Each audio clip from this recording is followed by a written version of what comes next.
আলাইকুম। খুব অবাক হয়ে গেলাম যখন শুনলাম যে জাতিসংঘ মানবাধিকার কমিশন বাংলাদেশে তাদের কার্যালয় স্থাপন করবে। এখন ঘটনা হলো যে এই মানবাধিকার কমিশন অফিসটি যেখানে ফিলিস্তিনের জন্য কিছু করতে পারেনি, যারা আপনার ফিলিস্তিনের মতো একটা রাষ্ট্রকে ধ্বংস করে দিচ্ছে সম্পূর্ণভাবে, তাদেরকে কোনোভাবে মুক্তি দিতে পারেনি। অন্যান্য দেশ যেগুলাকে ধ্বংস করা হয়েছে তাদেরকেও কোনো কিছু করতে পারেনি। তারা আমাদের দেশে আসবে কোন উদ্দেশ্য নিয়ে? নির্দিষ্ট একটা উদ্দেশ্য অবশ্যই আছে।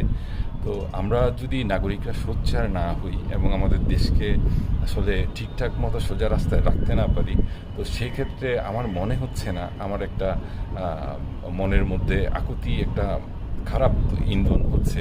আপনারা এটা নেগেটিভ বলতে পারেন না আপনারা, কারণ দেশ একটা যে ক্রান্তিকাল সময়ের মধ্য দিয়ে যাচ্ছে। মানবাধিকার কমিশন জাতিসংঘের যদি বাংলাদেশে অফিস এস্টাবলিশ হয়ে নির্দিষ্ট একটা উদ্দেশ্য তারা হাসিলের জন্য, কোনো একটা এজেন্ডা নিয়ে, কোনো একটা এজেন্ডা বাস্তবায়নের জন্য, আমাদের তো ভালো কিছু হওয়ার নাই, এটা বোঝাই যায়। কারণ এ পর্যন্ত তারা কোনো দেশের জন্য ভালো করতে পারেনি। এ পর্যন্ত সব খারাপই করেছে, যেহেতু সেটা আমরা দেখেছি। নিশ্চয়ই আমাদের দেশের জন্য ভালো কিছু হবে না। তো এটা নিয়ে খুব ওয়ারিড হয়ে যাচ্ছি ভাবতে। এটা নিয়ে হলো নিজের অনুভূতিটা প্রকাশ করলাম।